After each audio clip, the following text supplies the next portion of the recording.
J'ai eu des tumeurs aussi. En tout et pour tout, ça a duré 25 ans. Ça a duré 25 ans avec le fait de ne pas réussir à beaucoup manger, le fait d'avoir beaucoup de médicaments. Bonjour, je suis Danielle. J'étais sportive. J'aimais le sport, j'aimais courir. Voilà, c'est surtout ça qui m'intéressait. Et pendant longtemps, voilà, c'était comme ça. Et puis, pour mes études, justement, j'ai dû aller travailler parce que ça, c'était un coût. J'avais l'aide, le soutien de mes parents, mais il y avait un coût important. Donc, j'étais travailler dans une grande chaîne de restauration rapide. J'ai rencontré des gens, j'ai rencontré plein de gens, et là j'ai rencontré celui qui m'a marié aujourd'hui, et ça a été là un temps fort et particulier dans ma vie. Et puis nous on a vraiment choisi de pas fonctionner ensemble tout de suite. On a appris à se connaître, on est sortis. J'aimais beaucoup danser, beaucoup sortir et danser.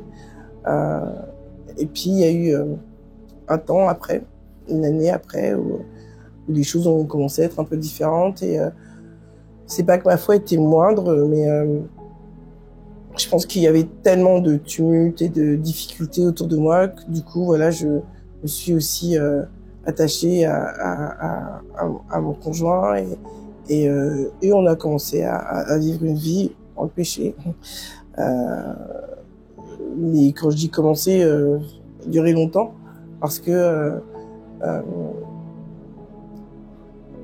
notre fils est arrivé très vite, et 7 mois après qu'il soit arrivé, on était contents, heureux. J'avais pris à peine 5 kilos, j'avais pris 7 kilos, j'ai perdu 5 kilos à la sortie de la maternité, donc tout l'ensemble faisait que ma mère était très présente, ma sœur aussi, mon frère était à l'armée, mais voilà, tout le monde était bien là.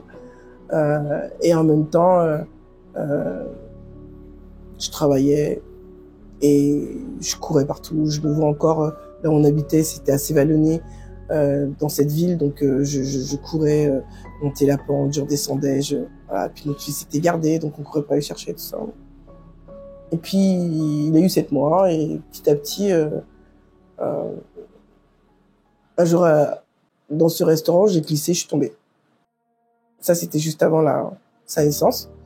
Et je me suis fait le coccyx, et puis c'est resté comme ça. Puis quelques temps après, ces 7 mois, je commençais à avoir mal. Je commençais à avoir très très mal. Et puis j'avais mal tout le côté gauche, j'avais mal au dos, j'avais mal dans le bas du dos. Et toute ma jambe, je me faisais extrêmement mal. La jambe droite aussi, j'avais du mal à avancer, j'avais du mal à sortir du lit. Okay. Donc ça dure comme ça un temps, une semaine, 2 semaines, puis 3 semaines. On donne un tas de médicaments et il n'y a rien qui fait. Et mon médecin traitant décide de m'envoyer faire des examens. Et on se rend compte que j'ai 2 hernies discales. Juste au-dessus du sacrum, L4, L5, L5, L5. Mais je marche encore. Donc je me dis, bon, c'est compliqué, mais ça va le faire. Et puis quand je sors du rendez-vous, le radiologue me dit, bon, voilà ce qui se passe, voilà ce que vous avez. Et vous êtes venu comment? J'ai pris la porte, on m'a conduit, et j'ai su ce qu'on m'a dit. Il dit, mais vous êtes venu en marchant? Vous n'avez pas de canne, vous n'avez pas de fauteuil? Je dis, attends, j'ai pas de fauteuil, je suis venu comme je suis là. Il dit, ah, vous repartez pas comme ça, c'est dangereux, avec ce que je viens de voir. Moi, je m'en inquiète pas plus, parce que je sais que je marche, je ne vois rien de négatif, je vois pas de problème. Et puis finalement, quand je vais voir le chirurgien qu'on m'avait conseillé, parce que du coup, le médecin voulait un avis, il me dit, par contre, là, il faut opérer. Ok, à ce point-là, il me dit, oui, il faut opérer. Vous inquiétez pas, ça va bien se passer. Vous allez rentrer à la clinique, ça va durer 5 jours. Et au bout de 5 jours, vous verrez, vous serez sur pied. Bon, à votre âge, à 20 ans, c'est assez rare, mais on fait ça très bien. Et c'était un ponte. On dit un ponte, c'est quelqu'un qui est référencé, quelqu'un à qui on fait confiance, administrativement, tout au moins. Sauf que 17 jours après, je suis toujours à la clinique, et je suis dans le lit, et je bouge pas. Et quand Jack vient me voir, à chaque fois, il me dit, c'est bizarre, ça avance pas, les médicaments deviennent de plus en plus intenses. Et puis là, le chirurgien dit, je sais pas, je comprends pas, il y a pas de réflexe, il y a rien qui se passe. Et là, Jackie tape un peu de poing sur la table, il dit, moi, je veux savoir ce qu'elle a, je veux savoir ce qu'elle a ma femme, donc si vous savez pas, je la prends, je l'emmène ailleurs. Et contre la volonté des médecins et des autorités administratives, il m'emmène dans un autre hôpital à Paris, et on se rend compte, en fait, que la hernie a été trop grattée, donc on a touché le nerf, et que l'autre a repoussé. Elle n'a pas été assez grattée, elle a repoussé. Et là s'enchaîne un certain nombre d'interventions. À un moment donné, je retrouve la station debout et je décide d'aller me poser. Ça fait 2 ans que j'arrête pas les hôpitaux, j'en peux plus. Donc je pars aux Antilles, rejoins mon père. Je fais ma rééducation et quand je rentre en métropole, quelques semaines après, je tombe de ma hauteur. Et là, je me relève plus. C'est un moment qui est très compliqué parce que du coup, j'ai toujours couru à droite, à gauche, fait ce qu'il y avait à faire et je me suis pas trop posé de questions du risque. Mais finalement, ça a été un peu compliqué pour moi parce que du coup, pour moi, tout de suite, ça n'allait pas durer. Ça n'allait pas durer plus que ça. J'allais peut-être devoir y être un petit moment, mais ça n'allait pas durer. Et force de constater que intervention puis après intervention, puisque on s'est rendu compte qu'il y avait une maladie sous-jacente, que du coup mon corps se délitait. J'ai eu différentes opérations, mais le fait d'être en station, d'être atterri vers le sol, il y a plein de choses qui s'engendrent. Et puis j'ai eu des tumeurs aussi, tumeurs de vaginale, tumeurs osseuses aussi. Et donc vraiment le fait de ne pas avoir le contrôle de son corps, de sa vie, de son temps, avec beaucoup d'obligations, des rendez-vous chez les kinés, les médecins, les chirurgiens, passer son temps en fait dans ce milieu-là, tout en essayant d'avoir une vie avec mon conjoint, notre enfant. Ça a été vraiment quelque chose d'assez lourd. Ça a duré, en tout et pour tout, ça a duré 25 ans. Ça a duré 25 ans avec le fait de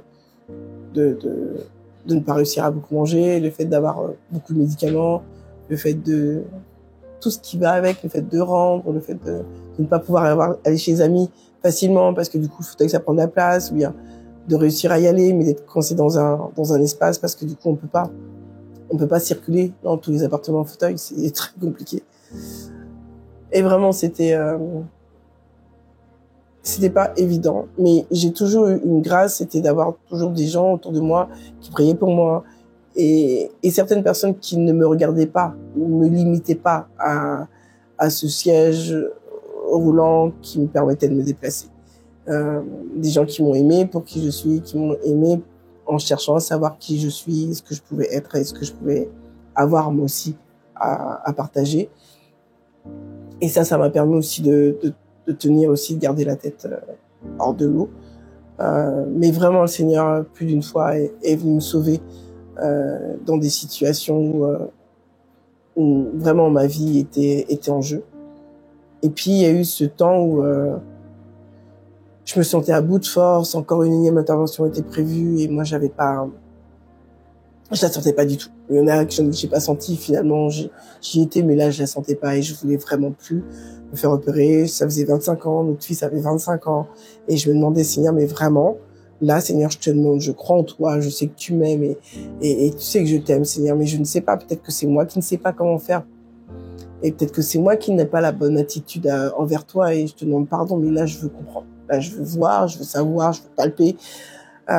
Donc là, j'ai glissé au pied de mon lit, donc je suis descendue du fauteuil, donc j'arrivais toujours à me protéger. Donc vous avez le pied du lit qui est là, le fauteuil je le mettais là et moi je glissais sur le côté juste pour pouvoir me maintenir et puis après comme à chaque fois devoir aller me chercher à la force des bras pour monter sur le fauteuil. Et là j'ai glissé au pied du lit et j'ai prié. J'ai dit Seigneur, voilà, tu m'aimes et je t'aime et moi là maintenant je veux comprendre. Alors Seigneur, soit tu me prends et je te demande pardon parce qu'il paraît qu'il faut surtout pas dire ça. Mais moi, je crois que t'es mon père et je suis persuadée que tu entends, toi qui viens au cœur, toi qui regardes au cœur, soit tu me donnes tout, Seigneur. Et j'ai fini ma prière, mais en paix, sans inquiétude, en fait. Vraiment, j'avais pas de douleur, je m'inquiétais pas de comment est-ce que le Seigneur allait le recevoir ou pas. Je venais d'avoir un échange avec mon père. J'étais tranquille, mon papa céleste était là. Je savais que là, j'avais eu un temps particulier. Mais je ne savais pas non plus quoi en attendre. Et ce qui s'est passé, c'est que une fois que j'avais fait ça, c'est une chose que j'avais fait. Déjà, c'était la deuxième fois que je faisais. J'avais déjà fait la première fois où je sortais d'intervention et j'avais demandé à Jacques et à Julien, mon fils et mon mari, de me tenir. Parce qu'à ce moment-là, je tenais vraiment pas pour que je puisse prier aussi pareil au pied de mon lit et vraiment me mettre au pied du Père. Et là, c'était la deuxième fois. Et cette deuxième fois-là a suivi qu'un de mes amis il faut savoir qu'il y avait des chaînes de prière un peu partout dans le monde pour moi, avec des amis, de la famille à droite à gauche. Mais il y a quelqu'un qui faisait un temps de jeûne. C'est pour ça, je le dis parce que c'est des choses que le Seigneur a posées qui sont aussi importantes dans nos vies.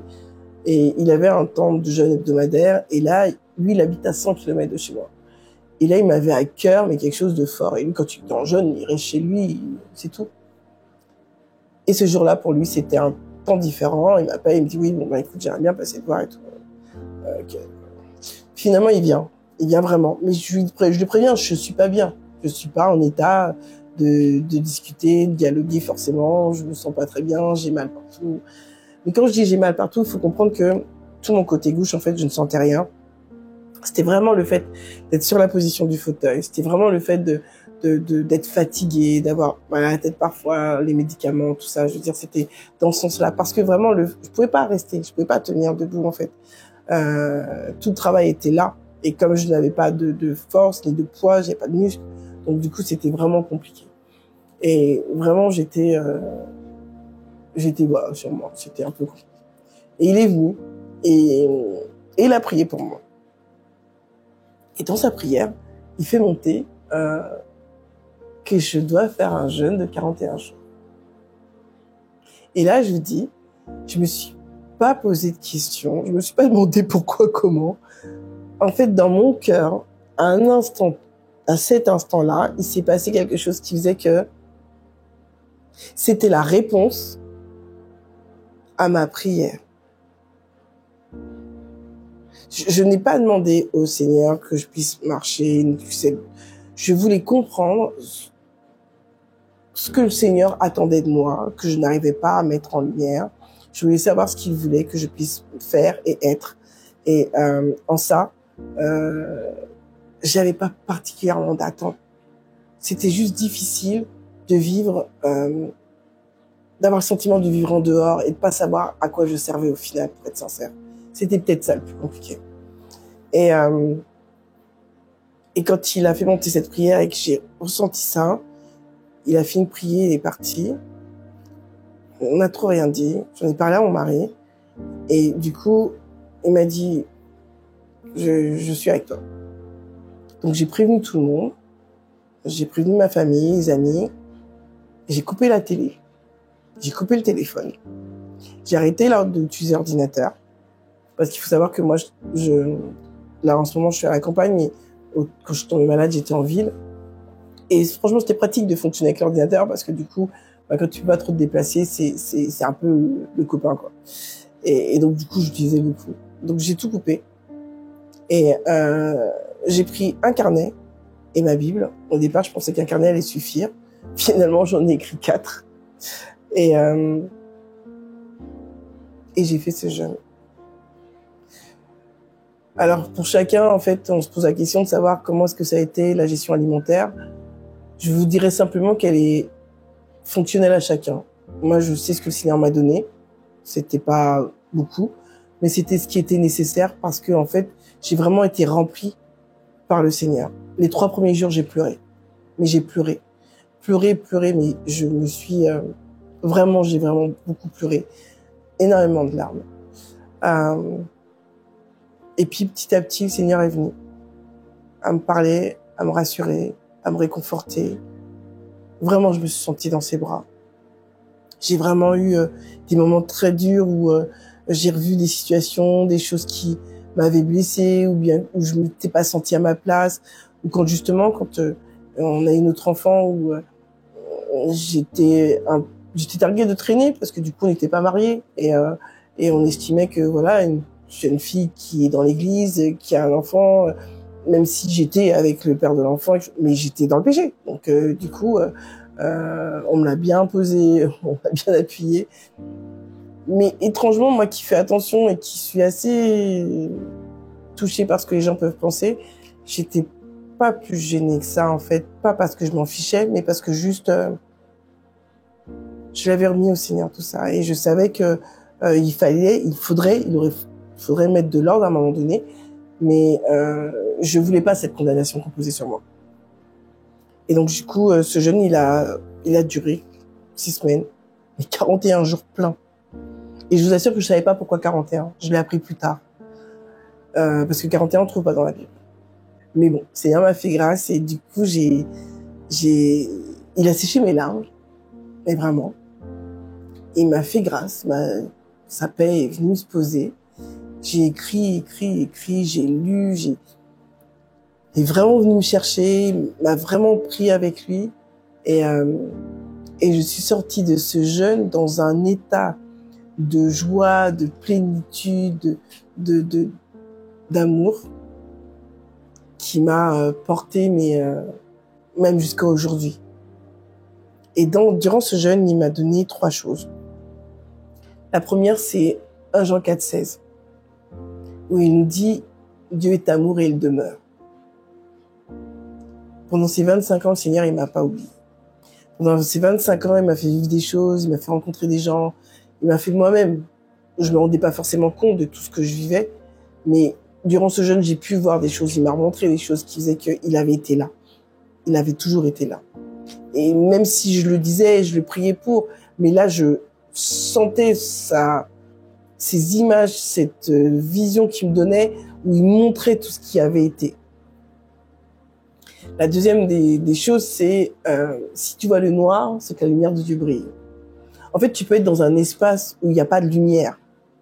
Tu peux être dans un espace où il n'y a pas de fenêtre. La société va te dire que c'est noir parce que tout ce qui ne va pas est noir. Mais dans la réalité, pour voir le noir, il faut qu'il soit éclairé.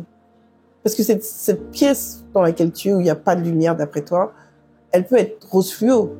T'en sais rien tant qu'elle n'est pas éclairée.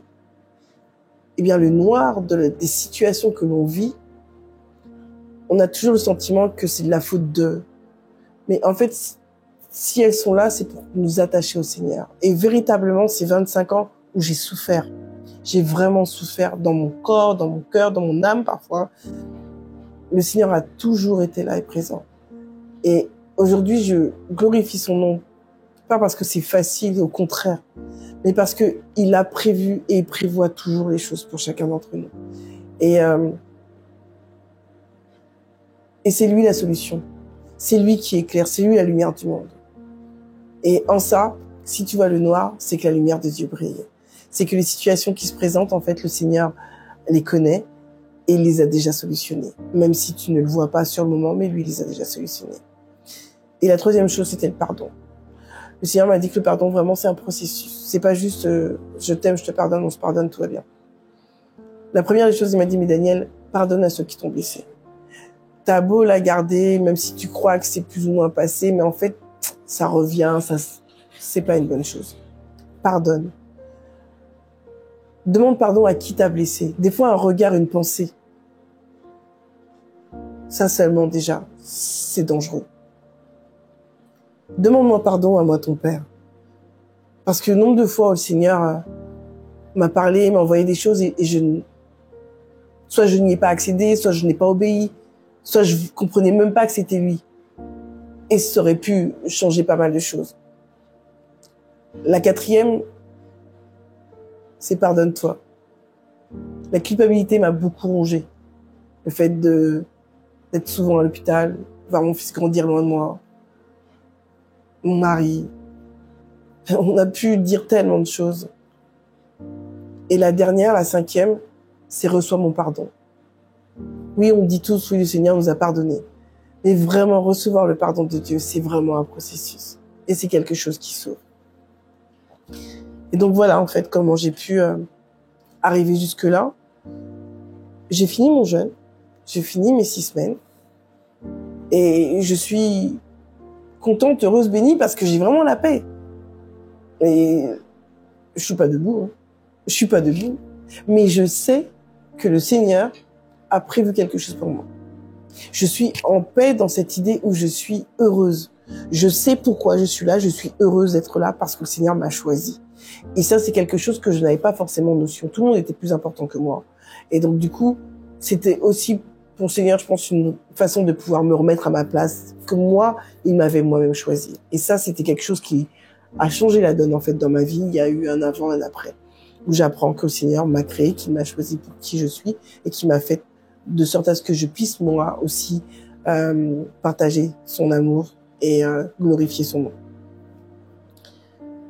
Et puis, il y a une semaine après, comme je dormais très peu, j'ai prié le Seigneur et tout, et je disais, bon, voilà, j'ai vraiment besoin d'être reposée, de dormir.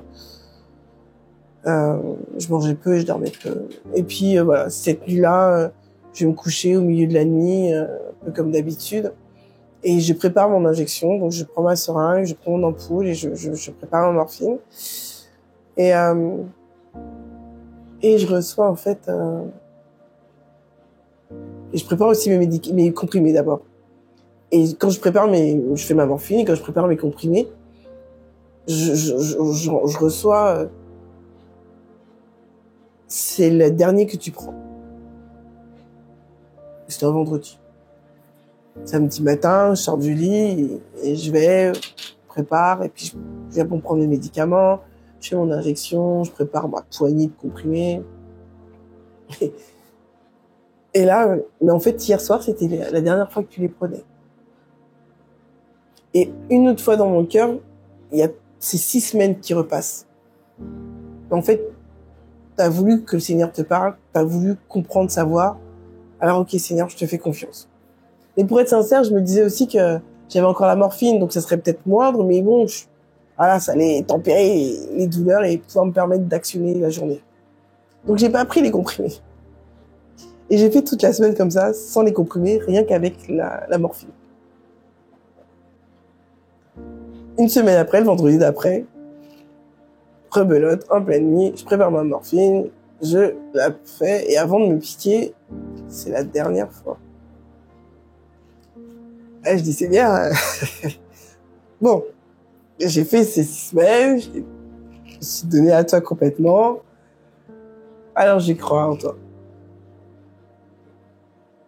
Et le lendemain, mais machinalement, je me prépare et je vais pour faire ma morphine. Et avant de me piquer, pareil. Et j'ai dit, ok, ça y est, Seigneur. Là, il n'y a plus de médicaments. D'accord. Et j'ai pas fait ma morphine. Ok. Bon. Et la semaine d'après, je prenais enfin rendez-vous chez le kiné, que j'avais pas vu, du coup, depuis 9 semaines. J'avais perdu du muscle, et forcément, le kiné, il m'avait fait travailler pour que je puisse avoir du muscle, pour que je puisse me tenir. Donc, il était content de me voir, pas trop content de voir dans quel état j'étais. Mais ce jour-là, il me dit aussi que voilà, tout est lancé pour lui, il faut qu'il arrête, c'était déjà plus ou moins prévu, mais il avait sa date, et donc, quelques semaines après, il devait arrêter. Et moi, c'était un peu compliqué parce que lui, je le voyais régulièrement, je savais que lui, il avait compris, il avait une recherche de Dieu qui faisait qu'on en parlait, qu'on échangeait, donc voilà. Et à un moment donné, une fois qu'il a fini mes exercices et tout, il va dans une pièce qui est, allez, on va dire, à 10 mètres de là, et récupérer un déambulateur. Parce qu'il me dit, écoute, ça fait longtemps que tu t'es pas verticalisé, t'es resté beaucoup allongé, transfert, donc c'est pas très bon. Ce serait bien qu'on te verticalise un petit peu. Et là, moi j'ai déjà fait ma demi-heure, je suis contente d'être avec lui, mais bon, j'ai envie de rentrer, j'ai faim, et je vais me coucher. C'était ma priorité. Et il me dit, il insiste, et je lui dis, ok, je suis déjà là, ok. Et il va chercher le déambulateur, mais le téléphone sonne. Donc du coup, je me dis, ouf, j'ai un petit peu de temps pour me détendre avant qu'il arrive, il va prendre un rendez-vous. Et moi, je suis sur la table. Sur la table de massage, il y a le fauteuil juste à côté de moi. Et sur la table, je me détends et c'est une grande pièce, une grande salle et je suis d'un bout de la salle et de l'autre bout, il y a une grande baie vitrée. Et au sol, il y a un scotch rouge. Et en 10 ans, je lui ai jamais demandé à quoi servait ce scotch. Bizarrement, je dirais, le scotch, il me parle. Mais alors, puis à un moment donné, j'entends vas-y. Je me sens très fatiguée. Hein. Et je fais pas trop attention. Et j'entends vas-y. Et là, à nouveau, dans mon cœur, tout ce qui s'est passé. Mon jeûne, la prière de cette amie, ma prière juste avant, tout d'un coup. Et là, je dis, Seigneur, c'est toi. Alors, ok. Mais vraiment dans quelque chose où je me suis pas posé de questions.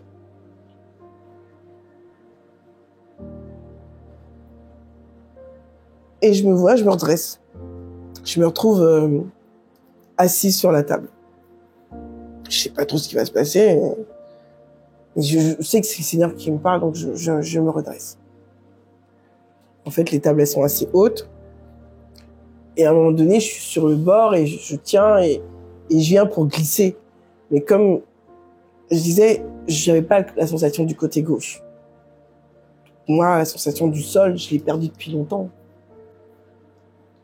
De temps en temps, à droite, avec l'électricité, des douleurs et tout, mais c'était pas stable. Quand je glisse, je sens quelque chose. Sans froid. Je me redresse, mais assez surprise. Donc je me redresse et je me rassois sur la table. Et là, j'entends vas-y. Et je redescends et je reglisse. Et là, je sens mes orteils et je sens mes talons. Et là, je sais qu'il y a quelque chose qui se passe. Et ce scotch rouge, c'est la première chose que je vois, en fait, quand je sens mes pieds au sol. Et il y a cette baie vitrée qui est baignée de lumière, mais baignée. Et elle vient tout envahir toute la salle. Et je me vois en train de suivre le scotch rouge. J'avoue, hein, comme quelqu'un qui a bu 6 bouteilles de champagne avec toute seule. Hein. Mais comme ça, hein, vraiment. Et je suis le scotch et je vais jusqu'au bout. Et de l'autre côté, il y avait une autre table de massage, juste avant la baie vitrée. Et la table de massage est perpendiculaire à la porte où était le kiné. Et au moment où je vais pour arriver là, le kiné ouvre la porte, donc il arrive de dos, il a le déambulateur, il se retourne, et pour la première fois en 10 ans, on est les yeux dans les yeux. Parce que, quelle que soit ta taille, quand t'es sur le fauteuil, les gens sont comme ça, ils te regardent, et toi tu regardes les gens comme ça. Et là, de l'eau, pas qu'on pleure, mais vraiment de l'eau qui coule de nos yeux, de l'eau, à tous les deux, de l'eau. Et vraiment, je me sens lavée, je me sens portée par cette lumière qui nous envahit, et lavée. Et à un moment donné, c'est lui qui sort de la bulle, et il me dit, mais je veux voir.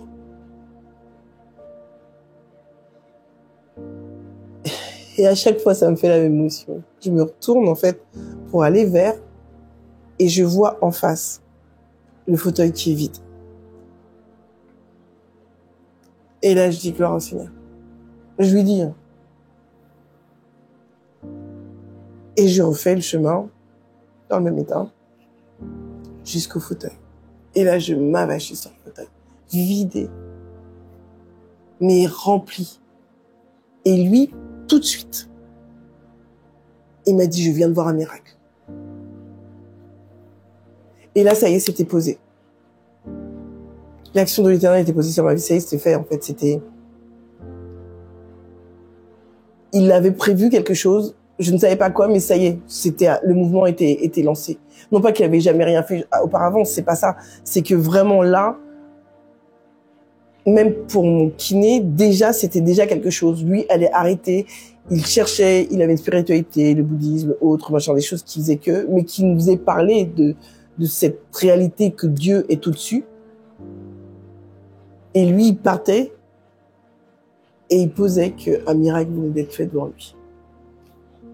Et de là, je suis rentrée chez moi. Et ils se sont mis en place petit à petit. J'ai commencé par à ouvrir la porte de chez moi parce qu'il a arrêté très très vite après.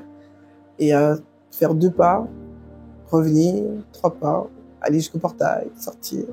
J'ai dû faire ma clinique toute seule. Et dans la campagne, j'ai commencé à marcher un petit peu, 500 mètres, revenir, 1 kilomètre, jusqu'à réussir à faire 6 kilomètres. En marchant, mais en marchant vite après. Je pouvais pas courir, j'avais pas encore la capacité de courir.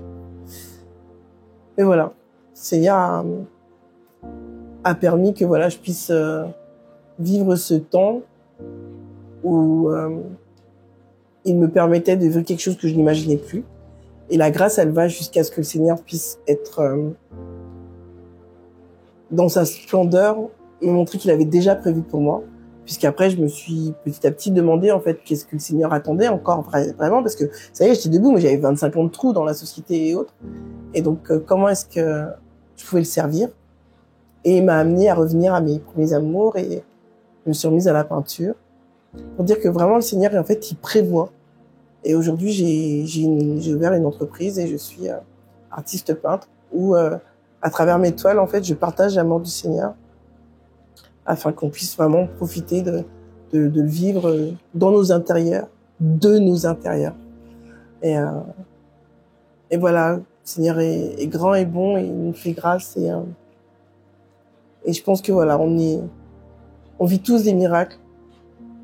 On est tous des miracles. Et vraiment, je suis reconnaissante au Seigneur pour son amour et sa grâce dans ma vie. Et aujourd'hui, de pouvoir le servir, c'est le plus beau cadeau, en fait. En fait, je sais que c'est pas très évident pour certains, en fait, de se dire, en fait, pourquoi est-ce qu'elle a eu la faveur de Dieu? C'est pas tant soi que j'ai eu la faveur de Dieu plus qu'une autre personne. Je veux juste te dire que tu es précieux pour le Seigneur. Que aujourd'hui c'est dur. Que tu souffres et que tu ne vois pas forcément le bout. Même si tu crois, parce que j'ai cru et j'ai prié. Et, oui, et ce temps-là a duré. Et les gens m'ont même demandé, ou demandé même à mon père, quelqu'un a dit, mais qu'est-ce qu'elle a pu faire en fait pour que nos prières ne soient pas entendues? Alors je sais en fait que la souffrance, la tienne, celle des tiens, ta famille, je sais que c'est dur et parfois même c'est violent. C'est violent des fois d'être dans la rue et de dire, mais voilà, les gens te disent, t'es chrétien, mais en fait ton Dieu il fait quoi pour toi? Ton Dieu il est là, ton Dieu il t'aime. Vraiment, reste concentré sur le fait que il est là. Parle-lui, sois honnête, dis-lui tout ce que tu penses et ce que tu ressens comme tu le penses et comme tu le ressens, sans tenir compte des dogmatismes des uns et des autres. Une vraie relation, une vraie intimité avec lui. Je te promets que c'est salvateur. Aie confiance que si aujourd'hui tu peux me voir comme ça, c'est parce que le Seigneur a déjà prévu quelque chose. Quand je suis en conférence, la plupart du temps, je dis aux gens vraiment ça. Vous me voyez, c'est que votre miracle est déjà prêt. Votre miracle, ton miracle à toi, il est déjà là. Ne pense pas que parce que tu ne l'as pas vu, ou que tu ne l'as pas vu comme toi tu l'imagines, qu'il n'est pas présent. Dieu a déjà solutionné la chose pour toi. Alors, accroche-toi à lui, parle-lui, reste confiant, parce que lui est fidèle. Jésus-Christ est fidèle en tout temps. Je vais vous dire une chose. 8 mois après que le Seigneur m'ait fait grâce, mon mari est tombé malade.